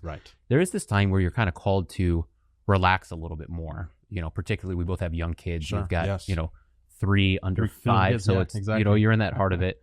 And then there's this time where, you know, you're going to be nearing death and things very much slow down. And, it, you know, he wraps it in, you kind of go back to a second infancy, you know, but you can see in people, you know, tangibly speaking, like in your church community, you can see people that have worked hard towards the right things, not just worked hard. You know, you can work hard and be busy and be doing nothing. You know, but those who have been geared towards proper parenting, you know, they're engaged in their church, they're really fighting for things that are good. You can just see a certain joy that they have later on in life. And that's one of my goals, is just to be able to, you know, be a little bit worn out at the end, but worn out in a way that you actually aren't tired, if that makes sense. Because that's what a good day's work does to you. At the end, you're ready for sleep. You're at peace with the things that you've done for the day. And there's no anxiety riddenness. It's beautiful. So the ability to lean into those things, particularly if you, like you said, if you can discern the skills that God has given you and to say, okay, God gave those to me for a reason, you know, so let's find ways to lean into those. It's extraordinarily rewarding. I agree. You know, I think what you're saying here is actually so profound and insightful. And what comes to mind is actually how rest actually requires faith. Yes. You know, like, I think if we really thought that the Christendom project, let's call it that. I like that. Was completely dependent on our work, that would actually be quite depressing. Because I think very quickly we discover our own limitations. We discover that, like we're limited in what we can actually do. And that it requires some faith, I think, to actually work and work well, but also rest and kind of leave things in the Lord's hand and trust that He's the one who will provide the increase for our labors. I think that's something I'm learning in real time as well. Just learning to rest in what God is ultimately doing, and remind myself that my purpose in life is to glorify Him and enjoy Him forever. And I have the privilege of being invited into this great story that He is writing. And my role, I don't know, in the grand scheme of church history, I might never be remembered. And I need to be okay with that. Because the goal is not simply to make a name for myself. It's not the goal at all. It's to build a kingdom that will far outlast my name. It's to exalt a king whose kingdom will never come to an end. And I think that's so important, and it drives the way that I think we ought to think of time, in both the way we exert our energy and the way that we actually rest, you know. And it's important. So sure, I want to die tired too. But like tired in the right way, not tired because I was unfaithful in the good stewardship of my body, for example, or the stewardship of my time. I want to die tired because I really did utilize what God had given me to the fullest extent. Yeah, I mean, two thoughts there. One is just reading myself, but two, I wonder if this is applicable possibly to everybody as an objective kind of stance. But I find that constant work is not good. But a strong flow, you know, like you can think of like the church year, there's feasting and there's fasting. There's a Lenten season that prepares you for a feast season. So those are two extremes. They're paradoxes. And then in the workflow, I don't do well when it's just kind of constant every day. I'm great at sprinting. I can grind for a week or something like that on a project and go for it. But then I also need to take a couple days and just decompress and be with the fam. I mean, I'm with the family obviously throughout the work week too, but to lean into that Sabbath rest. You know? So I think that that leaning into both of those areas is good. I think what we've done in the modern age is we've leaned into neither of those areas. Exactly. And it's kind of this constant, I'm always checking my emails, but I'm never really getting anything done. Exactly. Oh, you're absolutely right. And, one of the things that I think has happened in the modern world, and this just is a consequence of modernity, is that it can be very dehumanizing. And modernity tends to treat human beings like they're just machines in this wheel of productivity. I try to use the word fruitful in reference to the overflow of our labor as opposed to productive, because because I think words matter in that way. We're not called to be productive per se. We're called to be fruitful. Machines get to be productive. We're not machines, right? Like we're image bearers of God. And I think we need to recover the importance of humanizing people.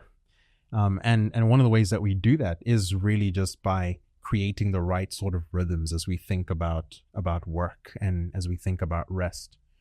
One of the things that I've heard Doug Wilson say is we ought to be working from rest rather than working to rest. Right? So there's a sense in which the way we utilize leisure is often a tell of just how fruitful we're actually being, in a sense. What is rest for? I think there's two things. Just very simply, it's to reorient our worship around God, remembering that time belongs to Him, our labors belong to Him, all things belong to Him, and reminding ourselves who we are in light of that. And also just actually getting some rest, and actually slowing down. And again, I think that actually requires faith. It requires faith to take that Christian Sabbath. It really does. Trusting the Lord with all of that. We live in a world that is so obsessed with this idea of productivity, where it's all is about abundance and more and more and more and more. And I guess on one hand, it treats human beings like they're just machines, but I think it also treats human beings like we're just these cogs in a consumerist wheel. We also then start to think of ourselves as existing to consume. And I think that's not healthy at all. I think that we ought to be resting in a way that is truly fruitful. And I think that requires us thinking of leisure not just as a time to do nothing, but as a time to recalibrate every single faculty of our being, our minds, our souls, our bodies, in every single way. So, for example, one of the things I actually do to rest is I take a run. Because that actually helps me, I think, rest my body from usual labor. So those kinds of things. Or I'm very intentional with what I'm reading on my days off. It's not just a day to kind of turn on the television and kick back. And I promise you, I will do that from time to time. My wife and I love a good movie, right? I do think that's important. But even then, I think it requires being intentional in order to really rest well and find the right sort of rhythms that enable true fruitfulness, as opposed to just this endless cycle of productivity where we're always governed by what's the reference? The tyranny of the urgent. Yes. Such a dangerous thing, So anyway, and there's good studies that even support this. Even from there's some great business books that have been published that basically say, hey, the way that we've been running companies, for instance, is actually very not very productive. In that this idea of like, well, you have to be here at 8 and you should be here till 4:30, right? And the expectation is that like, so what are you doing at 10 a.m.? What are you doing at 12? This kind of approach, actually really kills innovation in the mind, right? And it makes you actually like miss a lot of things. So it's interesting that it's even coming from there. So I've reflected on this recently. So certainly with the launch of certainly On the Line takes you know this, like especially when you're crafting and building, it takes a ton of work. Lutheran Institute of Theology, we got another project we're working on. And there was a time period there where I was really grinding, but I got away from some of the things that I could appreciate that would give me rest. So for instance, going to the gym, right, and taking care of my body. Right. I got away from that, and I made a commitment. About 2 months ago, I said, I've got to join back again. And I built that into the schedule. good. And what it's done, so, I work out, I do some normal workouts, I do a martial art called Bagwazong, Okay. yin style Bagwazong. Nice. Very much clears the mind. I was hoping you'd say Brazilian Jiu-Jitsu, but hey, it's fine. Not, it's very different from, it's got its own really unique tendencies. But nice. The one thing that's nice is you can do it on your own. Yes. It's a lot of circle walking. It's a lot of steps with strikes. So that's advantageous. That's good. Yeah. But then I always finish, and this has for years been my rejuvenating place, and that's the sauna. And then a cold lunch too. And both actually help with this. But in the sauna, I'll do one of two things. Yeah. My go-to is I'll listen to an audiobook of the Bible. But there's other times where when I go into the sauna, my brain at this point is like synapses are firing, and I'll think through and I'll process things in that sauna that in the end I can walk out of that and I can say, here's 4 things I need to do that are going to take me 30 minutes. Right. And I will produce in 30 minutes what would be equal to probably 15 hours of work had I just been grinding. Exactly. Right. So by stepping back, by saying I don't need to knock everything off this to-do list. Right. All of a sudden you can rethink a system and but that's that point is like you just need this back and forth flow. Yes. Yeah, exactly. It's interesting. Like the tyranny of the urgent doesn't help our fruitfulness at all. And sometimes what we actually need is those moments to step back and think. And I think, I don't know, maybe it's social media that does this as well. Like there's so much vying for our attention. And so then it's easy for us to think of just being busy as the goal of all things. No, I don't think that's how fruitfulness is achieved. I think it really does require us to actually pause and meditate and ponder, and that's what helps me be innovative as well, honestly. So one of the things I'll present on is the 7 deadly sins, and sloth is the one that's the most interesting because I think Aquinas defines it as sorrow for the spiritual good. And there's 2 routes that takes. And the one route everyone, points to, rightfully so, is the person that, death scrolls on their phone, and it's like you're not doing anything of value. Exactly. It's like you're not resting, you're not accomplishing, you're just doing nothing. But the other end that it also manifests in is the person that says those 3 words, I'm busy, busy, busy. And that's the person they're not actually doing the good thing that they should be doing. Yes. They're not spending time with their family. They're not fathering. Yes. They're not resting in God's presence. Right. They're just busy, busy, busy, just doing things. And that's actually a manifestation of sloth. It's the same thing. It just, so right. So I just always find that interesting. Yeah. I think that's actually quite brilliant. I think that's the way to actually think about it. And I've been trying to work hard in terms of trying to apply this as well a lot more. And it's helped. And it actually requires you have to be intentional about it, because if you're just if you're going to go with the flow of how everyone does things, you're going to get swallowed up into the busyness all over again. But I love that, because I think that's actually an apt description of what sloth is. Right? We need to change that. Yeah. And orienting all things towards that which is good, true, and beautiful is a way that's going to help individuals be able to do it. Because to the point of our earlier conversation, it's like if Christianity is just in this one area, and you're not taking care of it in this holistic way, then people are going to naturally fall into pit holes in all of these other areas. But if you can orient all of these things towards the right direction, which is the whole Old Testament community, right? Like God's constantly angry at the Israelites for not forgetting the Sabbath. Exactly. So there's a community aspect where something has seeped into both individuals, but then the collective of all these individuals that has bankrupted that whole system. Exactly. And we are experiencing that in droves. And once again, how do you recapture that? It can't be by recapturing one little piece of God's kingdom. It's got to be orienting all of this back around. Exactly. Yeah. We need, some people like to refer to the word like Christian worldview. But I think one word that actually really does surmise it really well is a cosmology. Yes. Like actually recognizing the world we live in its totality, as opposed to like the sort of truncated sort of thing. And I think that's so necessary, for us to develop a cosmology of things. Because one, I think that's also where we find ourselves in that cosmology. I think our failure to actually have a distinct and robust cosmology as Christians again, I think it actually just dooms us to falling into a secularized cosmology or Mohammedan cosmology. And the thing is, like, secularism does have its own cosmology. It has its own presuppositions. Islam too. And for as long as we confine Christian fidelity to only very narrow spaces of life, we can't really live in the world the way we were created to live in the world. And I think cosmology, like from that perspective, it enables us to think bigger than we naturally think, and really think about our place in all of it. And that's where things like time or health fall in, when we understand what it's all for, as opposed to like these little siloed areas of life.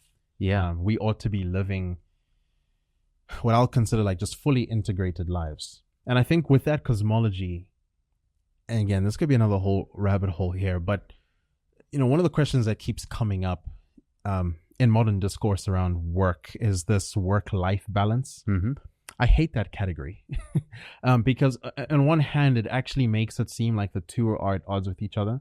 So like what ends up happening is we demonize work, and we idolize life, whatever that is. It's like, well, is that the kind of framing God would want us to have? Now, of course, I don't think people are trying to do that. What they're talking about is a life in which you have time to do the things you enjoy or spend time with the people that you enjoy spending time with while still able to do good work. But I think that when we have this cosmological vision of how God has made the world, you'll realize that God doesn't silo us into like, or life into like these little categories. We have to start to think of it as an integrated whole. I can't say that this is a fully developed thought in my mind per se, but one of the ways that I've tried to do this is involving my family in my work as best as possible. So it's bringing my oldest son to work and actually talking him through what I'm actually doing. It's even my wife, just bring her into the things that are happening in my world very actively. And what I'd like to see happen over time is where I'm actually working with my family in that sense, right? And so I guess what I'm proposing here is could be referred to as a fully integrated life as opposed to a fragmented life, where what ends up happening is we have some God who governs different realms of life, as opposed to the only one and true God who governs everything and has given us all these things. And we ought to bring those worlds together as best as we possibly can. And I think that can only happen when we have this robust cosmology of how God has made the world. I think this is utterly brilliant. I want to keep leaning into this. So, man, I had so many thoughts as you were going through this. So I got at least three. So one, you know, as you were talking, I was thinking, and I don't do this, but this would be a good manifestation of it. Like, you're eating breakfast with your family and you say, Christ is Lord. Yes. Right? Christ is Lord over this situation. Right. You know, you're driving, you know, to work, maybe by yourself. Okay, Christ is Lord of this situation. Right. What does that look like? Yeah. You know, maybe I'm listening to a podcast, you know, whatever. Maybe I'm thinking, Christ is Lord, you know, and throughout your entire day, Christ is Lord over all of this, right? Sure. And that's that integration. Two, and I guess that kind of leads into three. I love this term. Okay. And I've just kind of used this, but I haven't thought it through to the degree that you have. But I've referred to it whenever I speak of C.S. Lewis. Sure. Because he's one of my heroes, and I can't put my finger on why he's so different. And the only term I've been able to come up with is he has a cosmic theology. Yeah. And it's I mean, you can get it with like the space trilogy. Like, he's obviously thinking to great heights on certain things. He's bringing back even different dimensional categories that we wouldn't conventionally think of. Yeah, absolutely. Yeah, I mean, you know, the discarded image where he's kind of bringing back, you know, even the seven layers of heaven understanding that was big in the medieval age. And you're just like, well, what's that? You know, that seems niche. But then you realize this is an entirely different way of looking at the cosmos. But then he can speak to so many different things with so much plumb. Right. And, you know, and this gets to, he never got his PhD. Right. And he didn't because thank God, exactly. And it's something to reflect on. Right. People pushed him to do it, and he completely rejected the German academic structure, which is what we've adopted, which is, you want to go get a PhD? Okay, I want to do it in New Testament. Right. Which is already pretty, like, can I do it in the Bible or theology? No, you got to, New Testament. Well, that's not narrow enough. Okay, Paul. No, that's not narrow enough. Okay, Paul's, Paul's journey to Athens. Right. There you go. So you're going to become Right. an expert on this one microcosm. Exactly. And Lewis is like, absolutely not. Like, Yeah. I want to be wise, not Yeah, so exactly. narrow. And because of that, he was able to incorporate so much. One last So thought, true. and then please go. But, Yeah. as you were saying that, we almost have gods of different areas of our life. Like, that is practical polytheism. Sure, it is. And there's this great place with C.S. Lewis in Prince Caspian, if you remember, at the end, where, and a lot of people get up in arms about this, Yeah. but Bacchus shows up, Right. and Bacchus is there because this is a time of festivity Sure. and feasting. And I don't remember who it was, maybe Susan or Lucy. Yeah. He's like, I'm a little bit nervous with him here. And I forget who it is responds. It's like you should be really Yeah. nervous if Aslan's not here. Exactly. Right. Yeah. So it's like, if you, like, for instance, if you take festivity Sure. or merrymaking, which are part of the Christian life for sure, Yes. but you take that and Christ is not Lord of that, it Yes. becomes a demon. Exactly. But if Christ is Lord of it, it becomes a beautiful thing. Right. It's going to orient it correctly. Right. There's no area of life that was designed to exist in a vacuum. Like, there's a sense in which hierarchy in that sense is inescapable, Mhm. right? We're always going to be ruled by whatever it is we worship in whatever aspect of life there is. And so that is actually a very profound observation. You mentioned C.S. Lewis and Narnia, and now it's like, okay, here we go. Yeah. But I think Lewis actually, one of the things he read quite extensively was medieval cosmology. Like, that was a genre that he spent a lot of time pondering on, and I think that that's actually what enabled him to build all the universes he created, the space trilogy, the Chronicles of Narnia, the discarded image you mentioned, like, just so much of it. And I think it's because he really did see life as this integrated whole. If God really is God, there's a sense in which all the realms of life have some kind of correlation. And I think the best way to live in this world is to have some kind of understanding of that. We need that big picture in order to make sense of even the smallest sort of categories. I think that's inescapable. And I think people who lose sight of that big picture, it's so much harder for them to make sense of what even the smallest thing is for, which is why C.S. Lewis could go from actually giving this amazing cosmology to speaking about the necessity of homemaking. Mm-hmm, right? Like those small mundane tasks are worth it, not just because a kid's gonna grow up happy and holy, but no, there's actually something of eternal significance that's happening in this moment. There are things at play here that we might not see with the naked eye, but something is happening. And I think naturalism to some degree has blunted our perception of the way the world works. We think that the ordinary things that we see around us, the fact that leaves change color at different times of the year, and we're just so used to it because it's part of this natural order. But is that all that's happening? And I think that's really the question that Lewis prompts in order for us to think of the world the way we ought to. There is magic in this world, right? And by the use of the word magic, I think it really is showing us like this grand cosmology where you do have this God behind it who he is supernatural. He is. And the way he's made the world is incredible. And if we can recognize who he is at that level, then how dare we take the smallest leaf for granted? Yeah. Or the smallest moment for granted. It all fits. It's all for something. And I think we need to recover that. And with that also comes the recovery of imagination. I think we've really lost that as well. We've lost our imagination. We need to recover that. I think imagination is that engine that enables us to innovate, to create, to live meaningful lives, honestly. And so, I don't know, a blunted imagination sounds like death. Like, actually, I think that's exactly, like, that could be one description of what death is. Blunted imagination, the inability to think or create. You know? Well, I think it is Chesterton who says, he says the chief sin is boredom.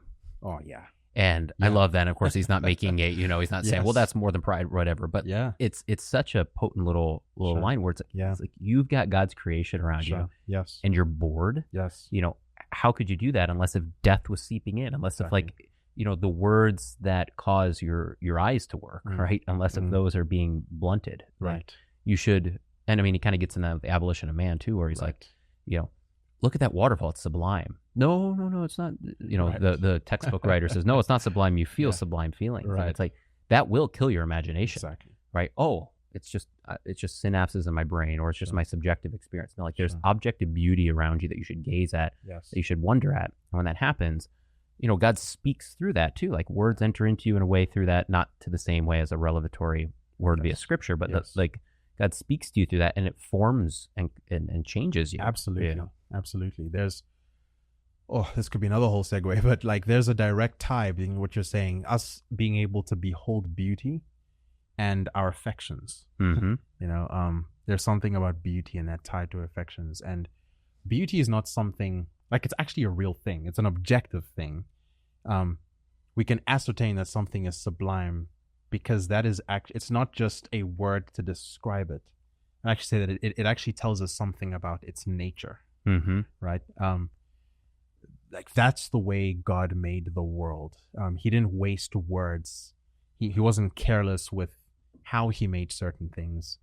In fact, many of the words that we're able to, that we use in our ordinary vocabulary to express delight, isn't it interesting how much of that ties back to nature, right? Like it's the heavens that declare the glory of God. It's think of Psalm 148, and it's like you see this symphony of creation that's actually doing something. And that's actually what gives us the words to describe our own experiences with those things. And so there is this direct tie with the beauty of God's world, the beauty of Christian cosmology, if we can call it that, and our affections. The minute we stop beholding greatness and beauty, the minute we have a blunted imagination, really is the moment at which we cease to live the way that we were created to live. Well, there's a very specific joy when you find the right word, isn't there? Exactly. And there's an angst when you can't. When you're looking at something, you're like, that's pretty, and you're like, well, that doesn't work, But then you find the right word, or you're like, that's overwhelming, or whatever it is. Like it's just. There's a joy there because you are speaking in accord with you're speaking in accord with something which deserves a certain articulation and a certain praise, for that which was created. That's not the right way to put it. So I've got a little angst because that's not the right way to put it. But I get it. Yeah, absolutely. Yeah, I think that's so well said. A word fitly spoken and understood and utilized. We need to recover that, I'm passionate about recovering that. And I think in all of this, like when you think about like just the way we're describing cosmology, and you think about something like secularism, we keep making reference to this. I think we already made the reference to the fact that secularism has its own, like an antithetical cosmology of sorts. A secular cosmology is what will effectively usher in a culture of death. And I think that's one way we could describe the modern world that we live in. Like we live in a culture of death where we've even lost our sensitivity to something like death. And this is death on so many different levels. It's a modern culture that has an aversion to children. Like we don't like children in this modern age, which is why we don't want them at all, or want as few of them as possible, right? There's all kinds of things in this world that seem to discourage prosperity and abundance, right? And what's not growing is dying, right? It's the way we've become so comfortable with the fact that tens of millions of babies get murdered in the womb every single year. Like, I'm sure, like, it bothers us, and it does, and it ought to.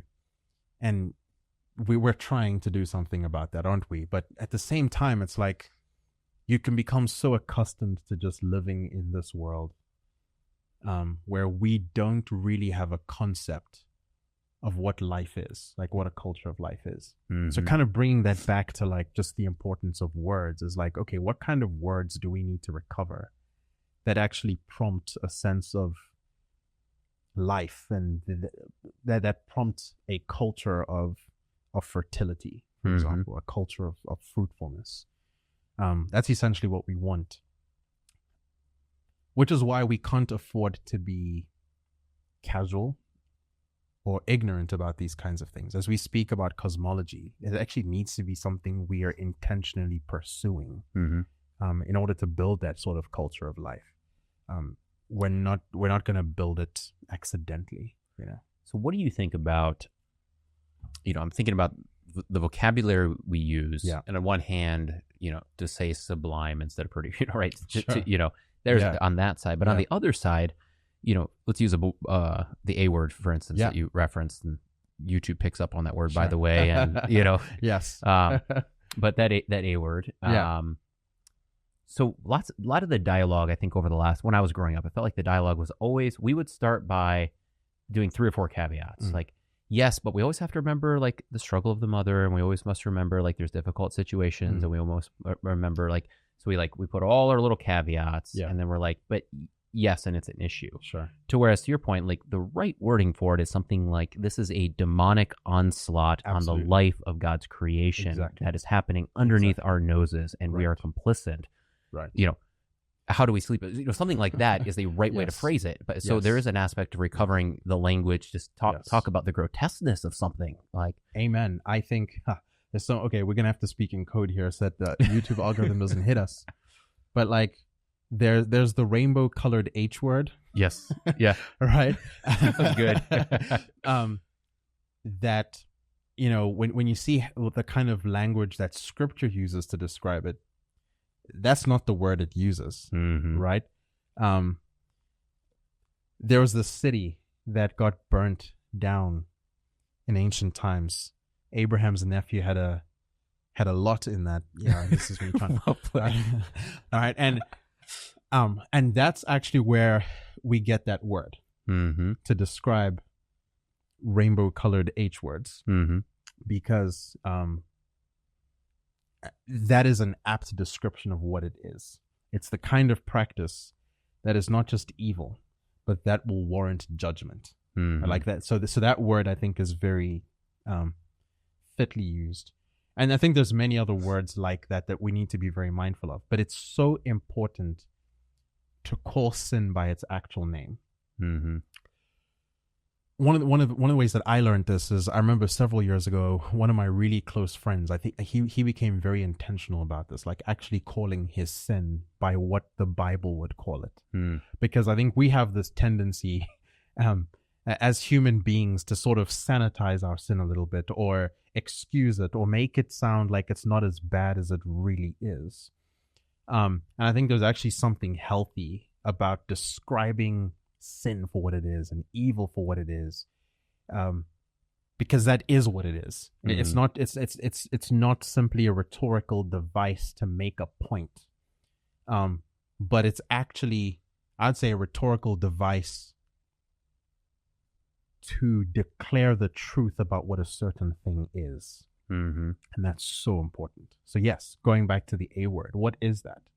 Well, that is intentional murder or genocide. Like that's what it is. We should be using words like that. It is conferring with demons, right? Like that's what it is. And there's no two ways about it. And so, yes, I think in the way that we employ words, we ought to be, I'd say, very generous in our use of words. Yes. Right. And that actually requires, I think to some degree, it requires innovation. It requires, maybe sometimes what we need is actually to invent new words in order to explain a thing.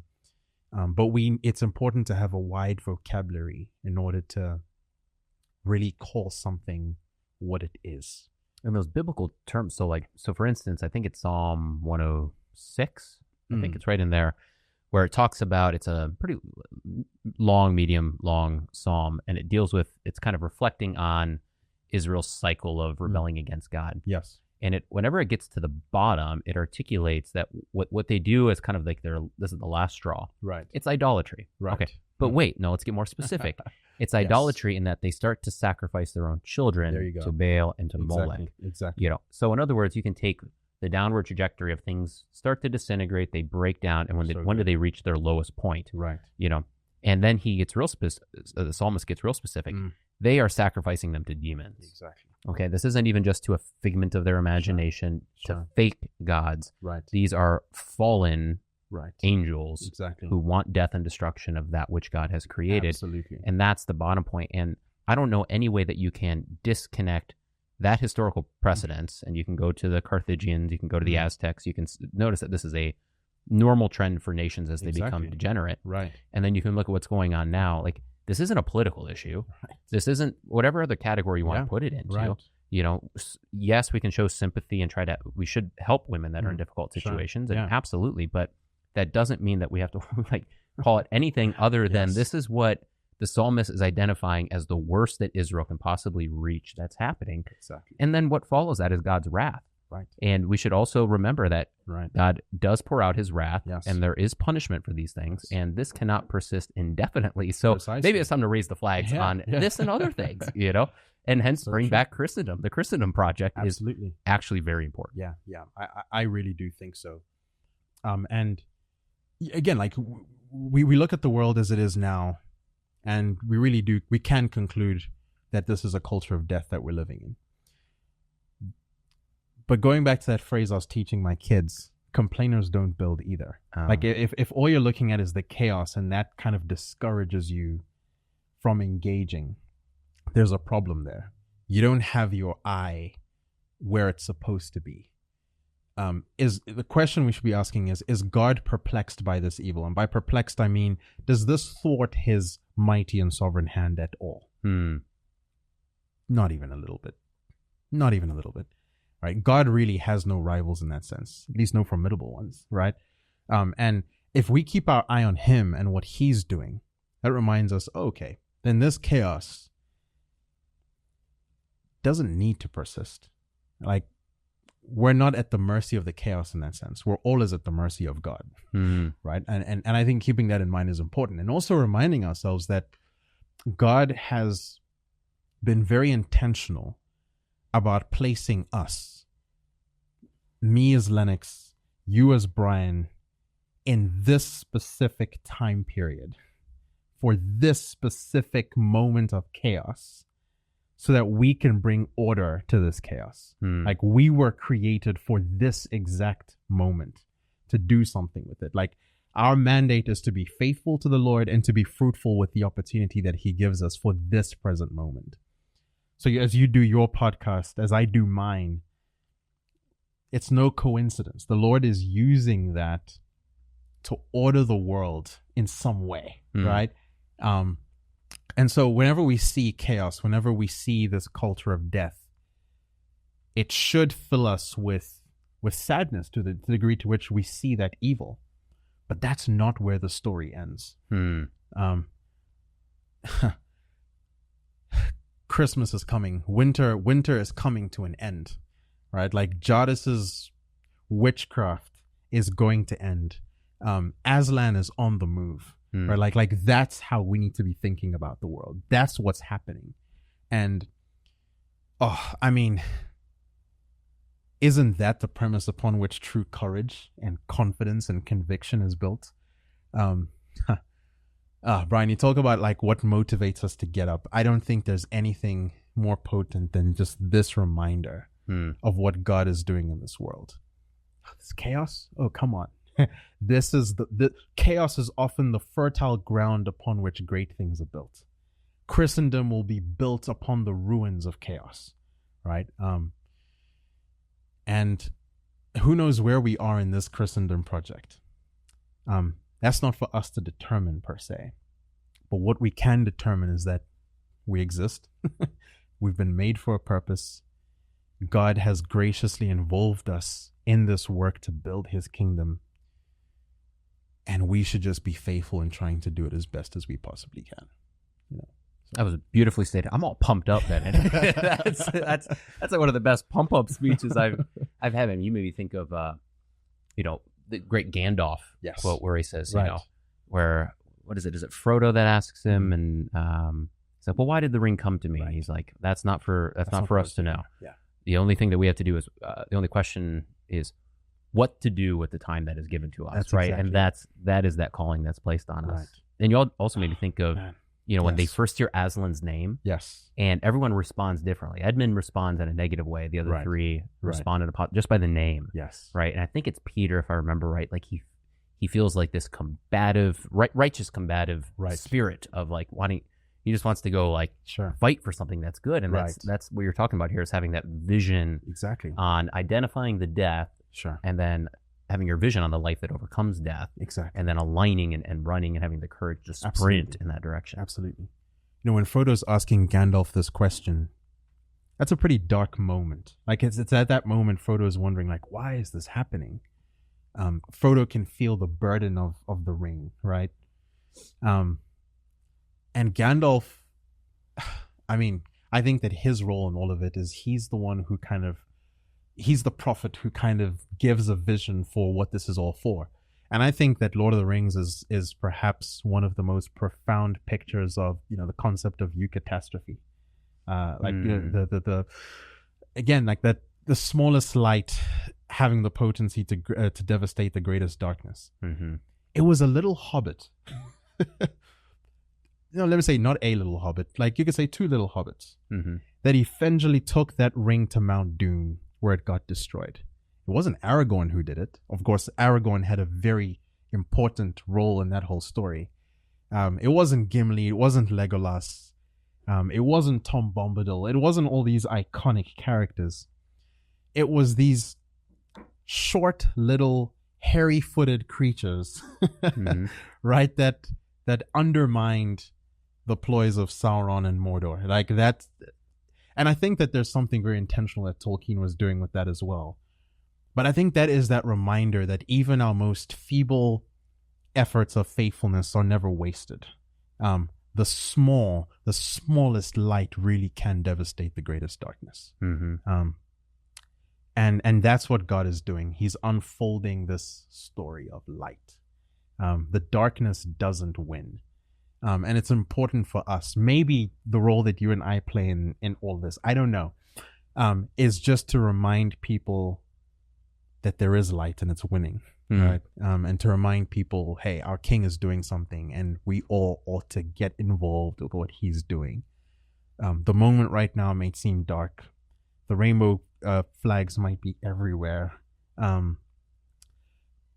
We could have all sorts of death chambers across the country and the world. Real evil exists in this world, but it can never win. It can never prevail. Again, because the King reigns. Aslan really is on the move. So that was beautiful. That was beautiful. Part of me wants to close it there because that was such a strong finish, but I really do want to ask in one more section here. Yeah. So you've got an entrepreneur mind. You've got your eyes set on the King. I think you're very intuitive and kind of reading, the times, and you've got good perspective coming from seeing Christendom in its very different, different areas of the world and how it manifests in different ways. So podcast, what else do you see that you're just like, we need to be doing this? Like this is what you see as just kind of recipes for some success in the battles we're fighting for. Yeah, so good. I think that where there's really low-hanging fruit in terms of the kinds of things that appeal to the affections of the masses would be education and entertainment. I think we need more schools, good, solid Christian schools. We need to be propagating that everywhere. If it's not going to be actual schools, like even if you're homeschooling, right? Like go and do that. And we need to be propagating this way of thinking. But I think something that we've often overlooked is the entertainment side of things. Like let's be honest, Christians are not known to have the greatest sense of humor. And that's why all the prominent comedy lounges are run by people who are foul-mouthed and godless. Mm-hmm. We need to develop that sense of humor, because humor belongs to our God, right? And I think that's also a potent form of entertainment. There's a direct tie between what a people laugh at and what they love, right? Like humor plays such an important role in the shaping of our affections. And so I think that's something we need to wield in the world of entertainment. But beyond that, I think we just need to be actually telling good stories in our music, in our movies. It's interesting that it's J.R. Tolkien, it's Jack Lewis, who I think continue to be these excellent storytellers of the last century or so. And it wasn't even that they were trying to they weren't trying to preach, right? And Lord knows we need good preachers, and we need more preachers. But I think we need really good storytellers who can sort of like help people make sense of the world, but also just give people a world that they can actually enjoy living in. You know, give them a wardrobe to walk into. Give them something that they can enjoy. And so I think we need to reclaim entertainment as a strategic way that we can actually win over the culture as a whole. So I'd say education and entertainment. And there's probably like subsets of those kinds of things as well. One of the things that you kind of heard me reference this, but this is an important thing. One of the things that we tend to do, and maybe this kind of goes back to education, but I'll still make the point, but is we like to teach people the Bible as like an important way that we disciple people. And that's very good and excellent. But one of the questions that I've often thought in my mind is, what would I do alongside the Bible that would actually shape culture in a distinct way? And it has become my firm belief that alongside Bible translation or Bible teaching is the necessity of developing a cultural lexicon, and like an actual lexicon. Let's get back to defining words right. Let's start reclaiming words. Let's not let the pagans own a word like Christian nationalism. It's too good to give away to them. Let's not let the pagans dictate what we think of other really good words. And let's start helping the masses think of words in the right categories. And I actually literally think that we need to be publishing actual dictionaries and actual lexicons. So again, maybe that kind of comes back to education in some sense. But I think that's a project that I think I'd like to see take place. I think that's how we win the culture, with, again, that intentional use of words. And of course, there's other things that are worthy of mentioning. We need to recover a good, strong, virtuous masculinity in a culture that has become largely effeminate and effeminized. And there's a place for feminine virtue. We need feminine virtue. So this is by saying effeminate, I'm not saying a world that's removed of women, right? Right, but more so a world that has masculine leadership as its core, that enables feminine virtue to flourish as well. Anyway, the point is we need men who understand their calling to be protectors, providers, and leaders. Men who are virtuous and will lay their life down for those that they've been given responsibility over. And I think next to that as well, we need to be raising our daughters to be distinctly feminine. My daughter's name is Arwen. Named after the Good for you. Yeah. I tried to pull in a Tolkien term for our daughter. Want to know what? Yeah. So I've got two shadow names for my two daughters. Nice. The first one, her real name's Eiley. And the name that Raylene actually was kind of patient with me. She let me go to the end. Sure. We didn't name the Eiley until she was like 3 or 4 days old. Oh, nice. And it was down to, let's see if you can pick up on this word. So it's either Eiley or Naria. Okay. Do you know Naria? Yeah, absolutely. Yes, there's a friend of mine who actually I literally had the same conversation when he was thinking of exactly the same name. Yeah. Right. So it's it's one of the 3 rings that are elvish rings that were never polluted by the power of Sauron, and Naria gives courage against tyranny. That's exactly it. One of the names I honestly proposed to my wife was Galadriel, but I was like, but if my next daughter happens to be that'll still be relevant. But anyway, I named my daughter Arwen because I want, and my prayer for my daughter as I'm raising her is that she will be an embodiment of feminine virtue, because we need more of that. And that's just teaching her those feminine graces that are so potent for shaping the world as well. And so we need that. We need to be raising our daughters to be distinctly feminine, raising our sons to be distinctly masculine, recovering the strength of the household, I think is also where so much of this lies. Why is it that we have broken economies? It's actually because we have broken households. Why do we have a problem with the justice system? A lot of it just goes down to like broken households. So I think we need to recover, again, this cosmology of things where we understand the place of the household in cosmology. We understand the place of education and the place of all things in the grand scheme of things. Anyway, I could probably rattle on a bunch of random things, but those are some things that come to mind for me. Yeah, I think those are great. I think definitely distinguishing the masculine and the feminine and leaning into that is good. Another thought I had as you were talking about, it's good that we teach. It's obviously good that we teach the Bible. Sure. Yes. Right. We're fully united on that. But like, you have to awaken the imagination. Yes. So what I mean by that is, so if you read through the biblical narrative, we no longer how to understand story and poetry anymore. We just, unless if you probably do because you were trained with a good classical education.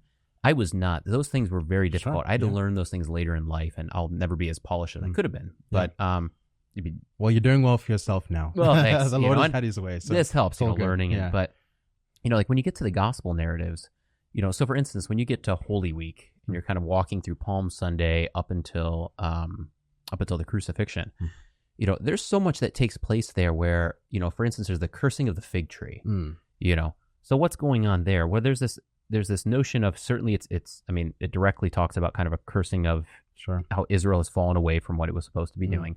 But there's all of these, it's bringing you back into Genesis on what is the fig tree? Well, they used fig leaves to cover themselves. This is this temporary covering of sin that's not really going to take care of the issue in a holistic way. So what's he do? He curses that which first covered the rebellion of man. Why? Because he's taking that away because he's going to cover now sins with his own body and blood.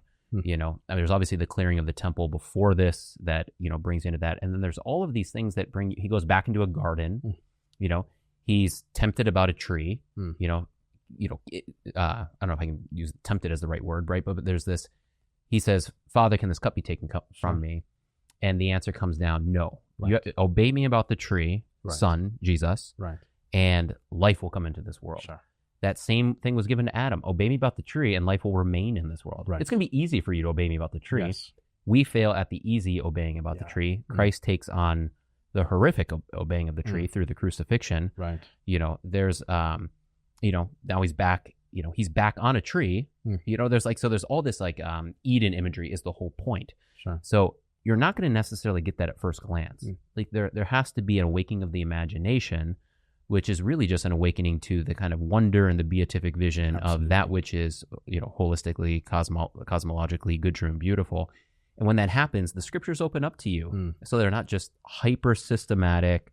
They, the systematics are there, particularly in Paul, but when you get these narratives and you get poetic expressions and you get typology that interweaves, like these are, you have to build up these soft skills and able to do that. So you also need all of these other things along with it, including reading good literature and whatnot, like opens you up to go back to the scriptures with a renewed vigor and fresh eyes. Absolutely. I believe that all truth is God's truth. And he does give us his word, and that's the primary thing he gives us. That's the authority of all things.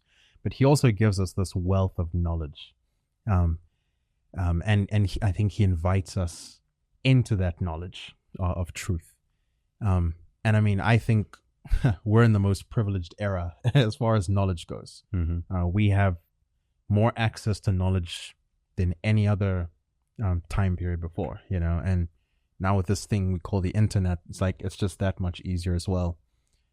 A few clicks of a button and we can get whatever book we want delivered right to our doorstep now, and that's something we ought not to waste. But I think the injunction there as well is for us to read widely. to not get stuck in the silo of all our favorite topics. Like sometimes we actually need to stretch ourselves a little bit. So if you're not akin to reading poetry, well, it's time to start reading poetry, because it actually helps you make sense of the world. It's interesting that the book that reveals most about God in terms of who he is and his attributes was essentially a book of poetry, written by David, because there's something very intentional there. Poetry is not merely something, it's not an entertainment device in and of itself. There's one way to put it to understand is God made the world with poetry. He probably sang and said some poetry in the creation of the world. One way I can also back that up is as Adam is learning what it means to bear God's image, when he sees Eve, what's the thing he does that really gives her place in all this some value? Is he breaks into poetry. This is bone of my bone and flesh of my flesh. So poetry is not one of those coincidences that some old English guy named Shakespeare came up with. He didn't come up with it. Poetry is God's idea, and we need to be reading that, and we need to be reading widely. I think we do need to be reading theology. We need to be reading fiction. We need to be reading everything that God has given us, so that we can understand the world that He has given to us. So, yeah, that's something I will be determined to champion. For a long time. So yeah, well, I think there's so much more we could talk about. So, are you ever out in Minneapolis? Have I ever what? Are you ever out in Minneapolis? So I've been out to Minneapolis only in the airport once before. Okay, well, we'll find a way to get you back out, because we could talk about so much more. I'd love to explore. But, I really would love to. Maybe let's finish with, if you could just kind of, what would be like the last thing that you would like the listeners to think about is, maybe I can just circle back to the Project Christendom. I really like that. Project Christendom. Yeah. What's kind of your last, like, this is something that we really need to latch onto? Yes. I think it's just understanding that Christ truly is King. That's not just a metaphorical statement. It's actually true. And he is winning in this world, and he has created us for a very specific purpose and invited us into a story of triumph and victory. And I think we need to embrace that and embrace our place in all of that. And one of the ways that we do that is just by the propagation of truth, beauty, and goodness in absolutely everything that we do. So if people are asking, what does it take to really be a shaper of culture? And I think that's what we're called to do as Christians. I think we're called to be shapers of culture. We live in a world that wants us to think of culture as this neutral thing that we can just naturally or should naturally assimilate into. But I think there's a sense in which God wants us to think of ourselves as ambassadors of his kingdom, right? That's exactly what we're told in 2 Corinthians 5. We have a purpose here, and that is to build and shape culture through the propagation of truth, beauty, and goodness. And it's only as we propagate truth, beauty, and goodness that we can truly be free the way we were created to be free, and truly flourish the way we're created to flourish and be fruitful. That's all I have to say. Lennox Kalifungwa? Kalifungwa. Yep. I still got it? Yep, still got it. There we go. Yep. Yeah, father of Arwen and two others. Yes. Thank you. This has been absolutely very enjoyable conversation. About as enjoyable as conversations can go. This has been a lot of fun, and I feel truly honored to have conversed with you today. Thank you so much, Brian. Yeah. Well, God bless. Thank you. Appreciate it.